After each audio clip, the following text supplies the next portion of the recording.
quiero partir desde esta figura central, única, que se llama Jesucristo, el siervo del Señor, el siervo más fiel y más obediente con que ha contado nuestro divino Señor. Y quiero que me permitan mencionar a la Santísima Virgen, porque ella también en el momento lúcido de su vocación se reconoció como una servidora.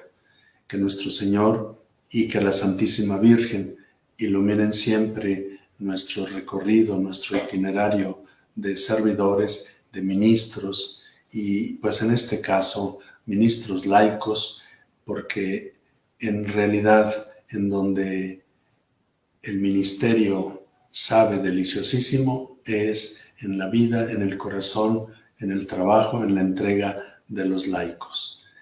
Es así muy grande pues mi saludo y mi cariño para todos ustedes. No sé si me permitan decirles que el asunto del servicio nace del término abad. En hebreo significa servir.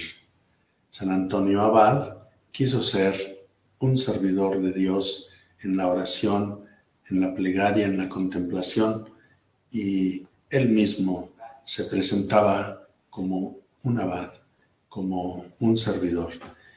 En el profeta Isaías, ustedes saben, les invito a que ustedes y yo estemos repasando constantemente los capítulos del 40 al 55 del profeta Isaías, en donde aparece el Eved Adonai.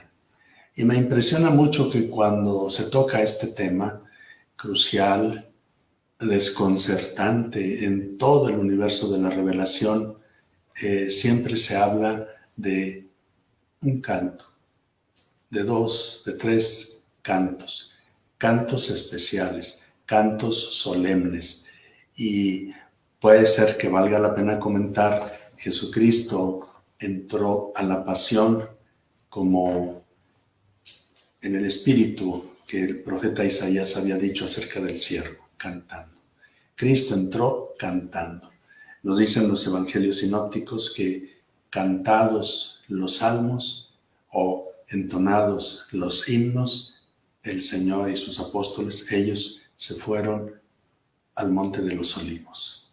Nuestro Señor no entró con los pies en rastra a ese servicio litúrgico, pastoral, profético, definitivo que se llama la cruz. No entró a empujones, a regañadientas o a regañadientes. No entró en una forma amargosa, no entró ni siquiera como lo hicieron los grandes, digamos, héroes de la antigüedad.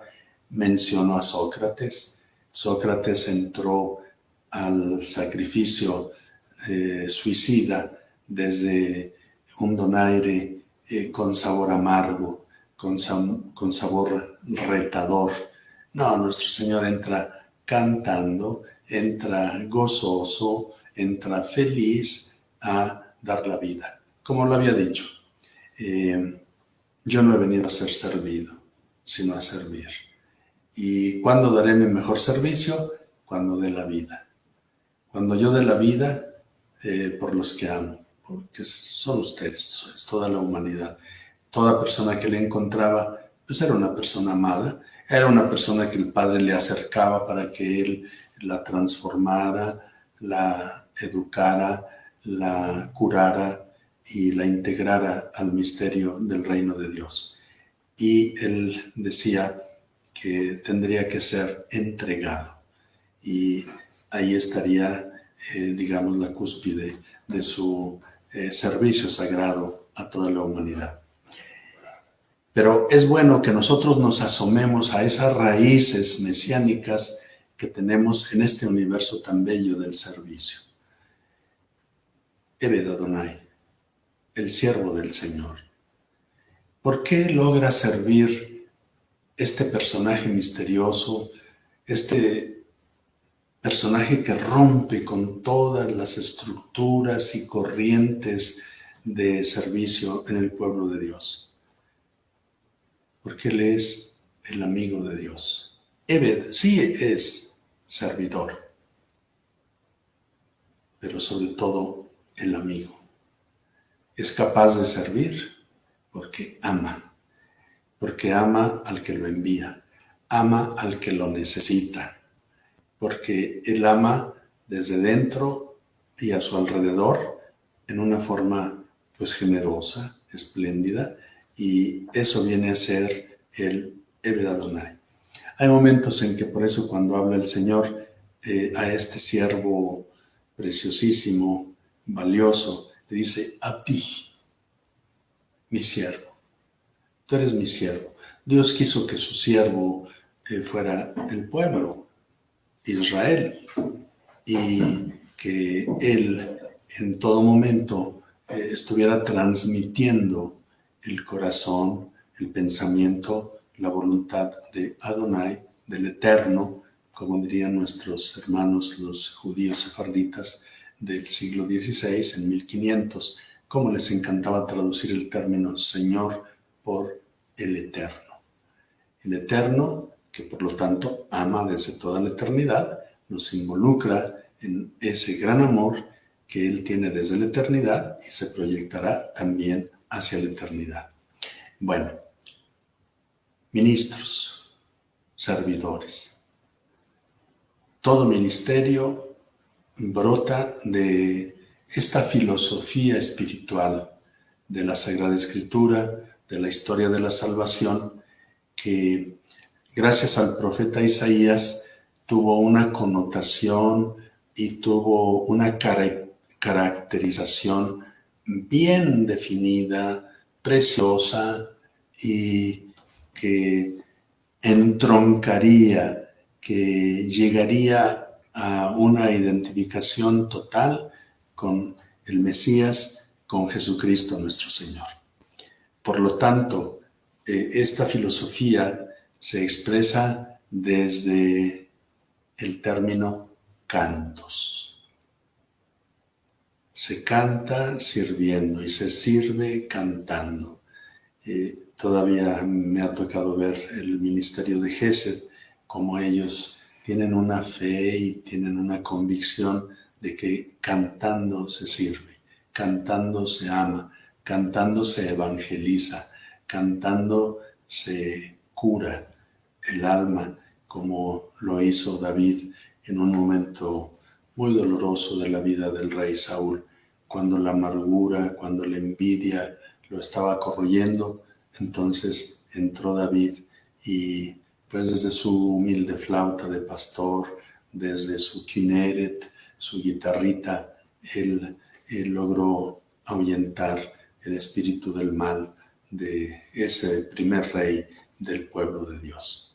Era un servicio, David era un servidor, y siempre él se visualizó como un siervo de Adonai, un siervo de Dios, un siervo del Eterno, para bien de pues toda la comunidad.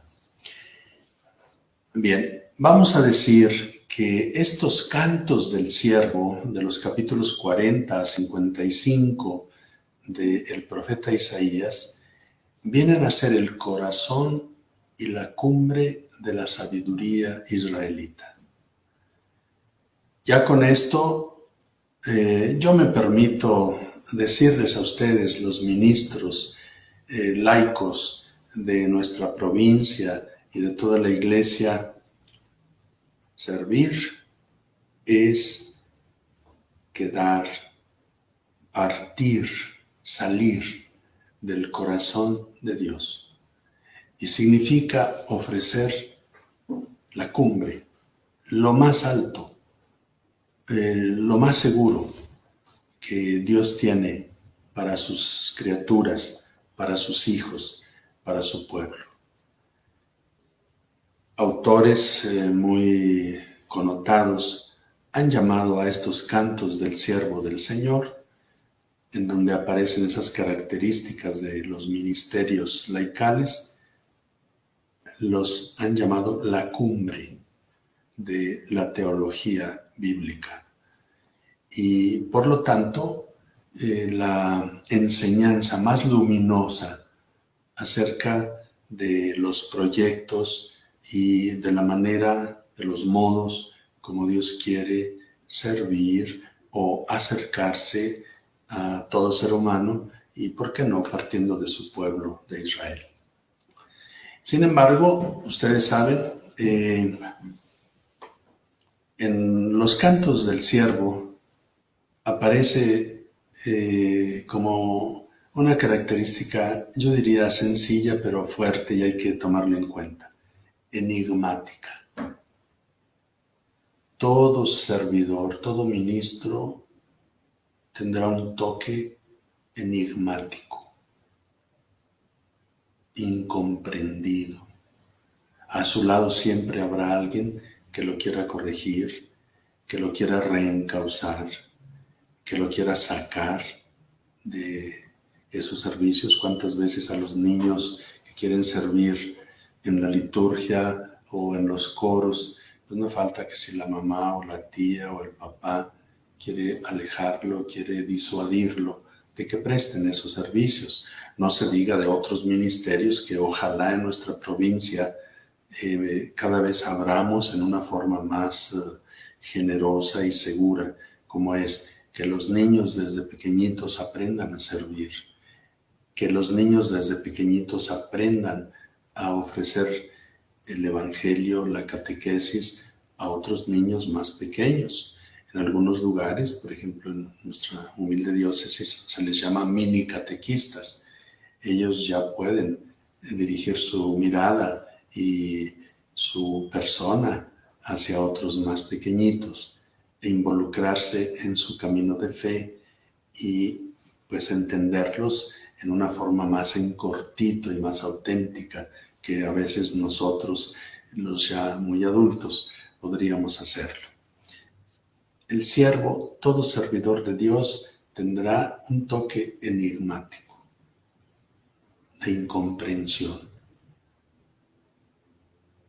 Recuerdo como un gran amigo que se preciaba de cierto ateísmo o agnosticismo, cuando quiso acercarse un poco a este indigno obispo, al final me dice: todo servidor de Dios, todo obispo, será siempre incomprendido. Nadie entenderá jamás bien a un obispo. El obispo tiene que hacer, el obispo tiene que vivir, el obispo tiene que decidir en una forma en donde muchos no lo entenderán, no podrán estar de acuerdo con él, porque pues él tiene una misión que desborda los parámetros habituales de las relaciones humanas. Figura enigmática, incomprensión, dificultades para siempre poder ofrecer este servicio. Por lo tanto, en lo que se refiere otra vez a los textos de Isaías 40:55, tenemos que descubrir que esta filosofía espiritual y bíblica invierte los conceptos y toda la praxis del actuar humano y de las tendencias megahistóricas. Invierte los conceptos en cuanto que lo normal, lo que sucede siempre en la inteligencia social, es que la historia la hacen y la construyen y la transmiten los vencedores. Las personas que triunfan son las personas que marcan el paso de la historia, son las personas que vale la pena, digamos, conocer y pues dar a conocer, porque ellas fueron personas grandes, fueron artífices, fueron personas decisivas, ¿verdad? Y no los derrotados. Los cantos del siervo Isaías 40:55, en cambio, nos dicen que la ruta de la historia, sobre todo esta, de la historia de la salvación, la ruta de la espléndida acción de Dios, la llevan los pequeños, los derrotados, los expulsados, los incluso destruidos, ¿verdad? Este siervo llega un momento en que no tiene figura atractiva, es un siervo bien despreciado, empezando por sus amigos, por su casa, y entonces es expulsado, es echado fuera de los sistemas de vida, de la historia de tribus, de las tribus o de la historia misma de Israel. Sin embargo, el siervo, el verdadero servidor de Dios, es una semilla. Y ya sabemos el concepto que Cristo tenía de semilla. Hoy acuérdense que hay un poco ese pleito de la semilla y el grano. La semilla la manejan o la cuidan los campesinos. La semilla es valorada por los pequeños, por los pobres.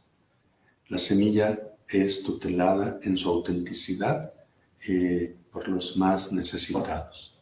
En cambio, los granos son patrimonio de los poderosos, de los que tienen bodegas, de los que comercian altísimo nivel y que lo que les importa es, digamos, la ganancia y las utilidades. En cambio, el campesino tutela y maneja y siembra la semilla. Le interesa que su semilla sea pura, que su semilla sea auténtica y claro, que caiga, que muera y que pues empiece a brotar hasta llegar a dar mucho fruto. La semilla es salud, el grano está hoy, todos lo sabemos, repleto de químicos, repleto de elementos nocivos para la salud y por eso nos han venido tantos problemas pues sociales y problemas de todo tipo. En cambio, pues, el siervo de Dios, el servidor de Dios, el ministro de Dios, está encargado de ser y tutelar la semilla auténtica del mensaje, de la voluntad y de los proyectos divinos. Por lo tanto, es gracias a ellos que se construye, como es nuestro tema, reconstrucción de la Iglesia, es con y a través de los ministerios laicales, de los ministros laicos, cómo se podrá dar un perfil auténtico de humanidad nueva, humanidad con frescura, humanidad con autenticidad. Nunca más construir la historia por la fuerza, mediante la devastación, las armas, el poder, sino el servicio.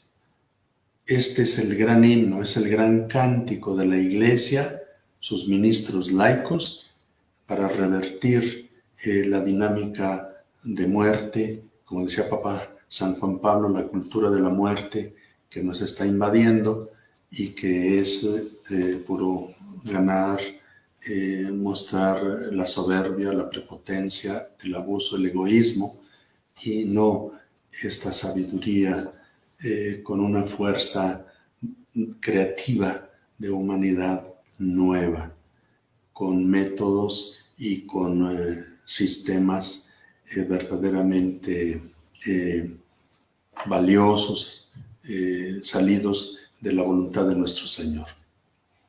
Bien, el Dios verdadero, nos aseguran estos cánticos, actuará en los tiempos mesiánicos a través del servicio, a través de la personalidad de su siervo, Eved Adonai, Abdi. Y así como en un momento nos detuvimos en ver que siempre será una figura incomprendida, enigmática, ahora entremos como al corazón de este tipo de servicio que va a dar el Eved Adonai, inocente. Nuestro mundo se construye desde la malicia, desde la maldad. Nosotros estamos viviendo el drama del piensa mal y acertarás. Piensa mal, pues actúa mal y engánchate en el mal y te irá bien. No te envolverán, tú saldrás airoso. No. Una de las características, y tal vez la característica preciosísima del siervo de Dios, su inocencia. Y ya lo sabemos, solo Jesucristo pudo llevar a lo largo de todo el trayecto de su existencia la inocencia de Dios, la pureza de Dios. Bien sabemos que en la Sagrada Escritura no debemos pensar lo que muchas veces incluso en la Iglesia Católica se piensa.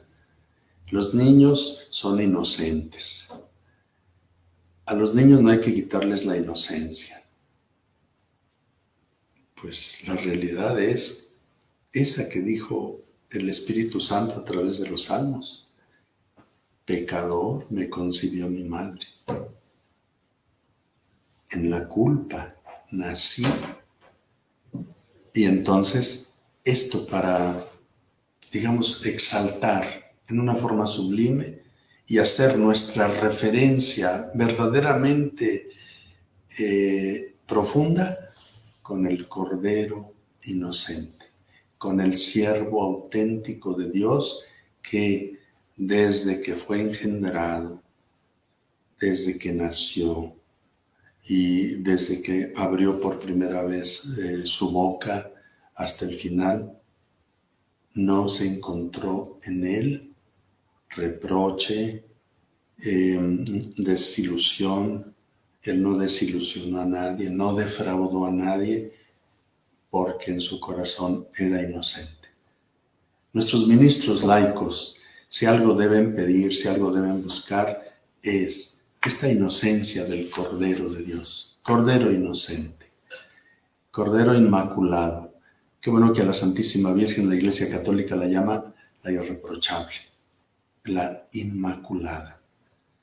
Hoy a todo mundo se nos reprocha. Hay muchas cosas que se nos reprochan a todos.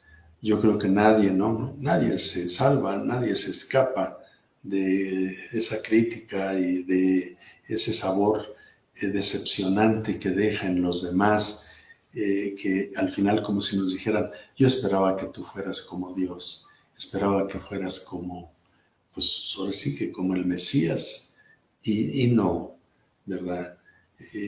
Me engañaste, me defraudaste, me diste menos, me valoraste poco, y es porque nos falta esta inocencia tan rica, tan llena de amor, con que se puede salir a servir a los demás si nosotros así lo decidimos por nuestra fe y nuestra íntima unión con el siervo de Dios, con Cristo.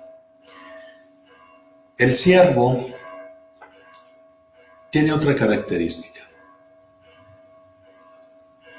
Es fuente de vida y fuente de la más alta humanidad que nosotros pudiéramos decir. Fuente de vida. Es la vida lo que más está en riesgo, es la vida lo que al final cómo se está despreciando, cuestionando, manipulando. Si hay algo que en este momento está en riesgo, es verdaderamente la vida. Por eso es urgente que tengamos ministros laicos. El ejercicio de los ministerios laicales son fuente de vida y de la más alta calidad y de la mejor expresión de la gracia de nuestro Señor, de la potencia gratuita de sus infinitas posibilidades, como así quiso entregárnoslas a través del Mesías, a través de su Hijo. De esta manera, mis queridos hermanos, nosotros hemos de acercarnos a los ministerios laicales, a los servicios que prestemos en nuestra queridísima Iglesia Católica. Si pasamos al Nuevo Testamento y decimos, bueno, ya Jesucristo es el faro, es el sol que ilumina nuestros recorridos existenciales, también hemos de tomar muy en cuenta los ministerios que estableció nuestro Señor y que pues no son precisamente ministerios cultuales o totalmente o solo litúrgicos, sino que son ministerios de gracia, son ministerios de vida cotidiana, y con ello me refiero a los apóstoles, me refiero a los sucesores de los apóstoles, que son los obispos, son esos ministros cualificados. Por ejemplo, que no se nos olvide, en un obispo, sucesor auténtico de los apóstoles, un obispo en comunión con el Santo Padre, que es el sucesor de Pedro, un obispo siempre te dará dos características. Un obispo te dará siempre el camino mejor. Un obispo te dirá siempre lo que en verdad a ti te salva, a ti te enriquece, a ti te preserva. Les voy a mostrar el camino mejor. Y esta otra característica. El Espíritu Santo y nosotros, los apóstoles y los presbíteros de Jerusalén y los obispos, hemos decidido no imponerles más cargas que las indispensables, como son todo el universo de la fe, todo el universo de la gracia y de la comunión que debe existir en la Iglesia. El camino mejor y no imponer cargas. ¿Cuántas veces nosotros vemos en catequistas, cuántas veces vemos en presbíteros, en obispos, que pues sí podemos caer en esta trampa tan horrible de imponer cargas, o a través de las cargas nosotros resolver cierta problemática que nos está haciendo daño? Bueno, para los tiempos nuevos del Mesías, los apóstoles quedan como los servidores cualificados para enseñar y para orar. De hecho, a ellos llega un momento en que se tienen que dedicar a orar, en cultivar la fe propia para edificar en la fe y para confirmar en la fe a sus hermanos presbíteros y a todas las comunidades. Y luego vienen los presbíteros que, junto con los sucesores de los apóstoles, ellos trabajan por todo ese mundo de la enseñanza. Claro que la oración y la enseñanza, así en su esencia, pertenecen a los obispos, pero los obispos hacen que los presbíteros participen, que los presbíteros también entren al mundo de la santidad y al mundo de la sabiduría, para después abrir la puerta a un tercer grado de servidores que se llaman los diáconos. De hecho, diácono en griego significa servidor, diaconía significa servicio, y qué bonito que este término viene de conis, ese es el sustantivo. Conis significa polvo, o sea, que se note, que hagas polvo, que se vea que aquí está pasando algo distinto. Cuando un servicio es verdaderamente espléndido, pues se hace ruido, no tengas miedo a que, se vea, se sepa, pues que aquí hay un testigo, que aquí hay un discípulo, que aquí hay un maestro enviado por Cristo, ¿verdad? Que, como ya lo vimos, es un foco de contradicción en la familia y en la sociedad. Y llegamos así a los servicios sencillos, como son ver que haya mesa, que la mesa tenga pan, que el pan llegue a todos, que haya espacio para todos, que haya comida para todos y además, como decía nuestro Señor, que esa comida se dé puntualmente. El siervo bueno da la comida a su tiempo. Si nosotros no atendemos en el momento preciso, entonces no estamos respondiendo a la voluntad del dueño de la casa, que quiere que todos los del hogar se sientan alimentados a su tiempo. Y así, si son atendidos a tiempo, oportunamente, en la gracia y el amor de Cristo está verdaderamente llegando al corazón de las personas. Pues, mis queridos hermanos, esta es, la visión que yo puedo compartirles acerca del servicio en la iglesia, algunas características, algunos puntos de apoyo para nuestros queridísimos ministros laicos, que ojalá sean ellos mismos quienes enriquezcan hoy la ministerialidad de la iglesia. Tenemos una cita con las viudas, tenemos una cita con las personas mayores, tenemos una cita con los migrantes, tenemos una cita con los presos, tenemos una cita importantísima con los enfermos, tenemos una cita ministerial urgentísima, pues con la educación de los niños, con la catequesis, con la oferta cualificada del culto, sobre todo en la Sagrada Eucaristía, cómo se ha ido devaluando. Tenemos una cita en el universo de la alegría, del gozo, de la fiesta, del canto. Cómo necesitamos potenciar nuevamente esos coros que evangelizan, esos coros que edifican, esos coros que nos llevan a la paz, a la contemplación, a la unidad y a la salud. Por ejemplo, cuántos enfermos, si pudieran escuchar los coros valiosos de la iglesia, pues tendrían un oasis en sus dramas de enfermedad y podrían meterse de veras en el camino de la salud, en el camino de la recuperación y de la vida. Pues ojalá ustedes y yo acudamos a esa cita con la Sagrada Escritura, acudamos a esa cita con el magisterio y con la conducta de nuestro Divino Señor y no tengamos miedo a ser piececitas modestas dentro del gran universo salvífico que tanto necesita en una forma pues vital el mundo de hoy, el mundo de siempre. No me quisiera ir sin ponerles un ejemplo de ministerio laical modesto.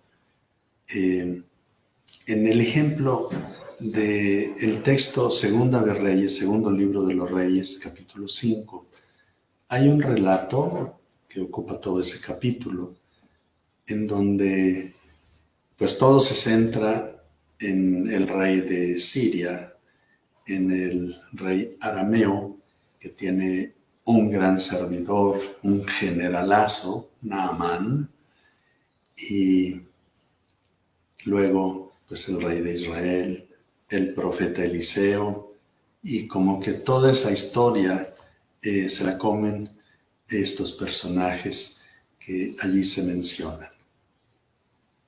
Yo quisiera, junto con ustedes, mis queridos ministros laicos, contemplar el punto de partida, el secreto que confeccionó esta gran historia inolvidable que citó incluso nuestro Señor Jesucristo, esta experiencia, este milagro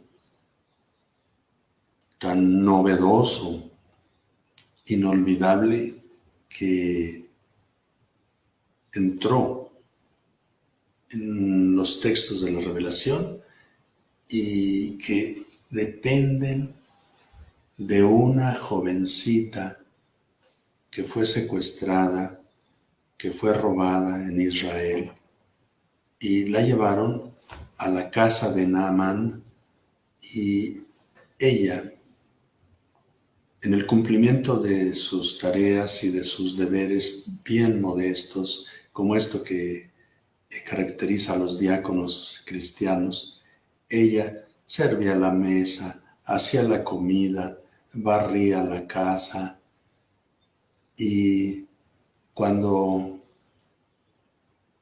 ella vio el drama de su patrón, de Naamán, el generalazo, cuando vio toda esa angustia que se vivía en la familia, ella tuvo el valor y tuvo la delicadeza de platicarle a su señora que en Israel había un profeta, que Dios tenía un hombre providencial en Israel y que solo él podría curar a su señor si lo visitaba, si le suplicaba su asistencia, como pues realmente así fue.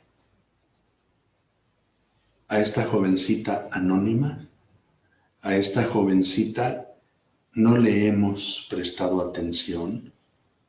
Yo sé que ustedes hoy, los ministros laicos, la tomarán muy en cuenta y en ella encontrarán un espejo espiritual para verse reflejados de cómo cuando se tiene fe, cuando se tiene el gozo de la pertenencia al pueblo de Dios, cuando se ha tenido la delicadeza de conocer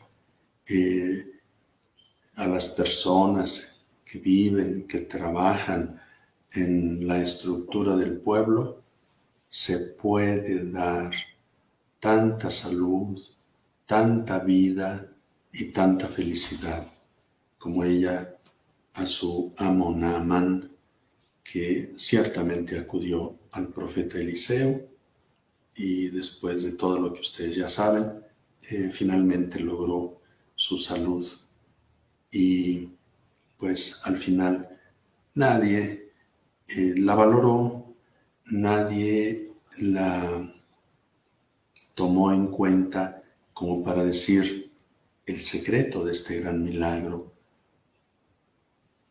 la fuente de este milagro fue una muchachita que dio testimonio del Dios de Israel y de los otros grandes servidores del Dios de Israel, como eran los profetas, en este caso el profeta Eliseo. Con esta jovencita yo quiero honrarlos a ustedes y quiero motivarlos a ustedes a que no duden de que el más insignificante de sus gestos, de sus tiempos, de sus servicios, tendrá una repercusión de vida de extraordinaria salud y, ¿por qué no decirlo?, felicidad para quienes reciban de ustedes la gracia de su ministerio laical. Yo sé que todos tenemos que tener este tipo de inspiraciones para lograr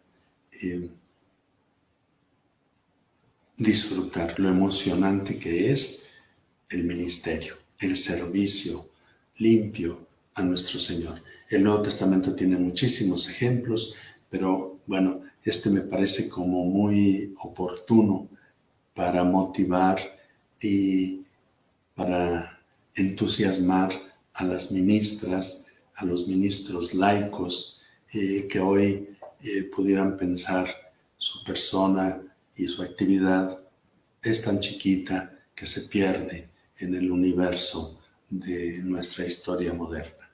Muchas gracias.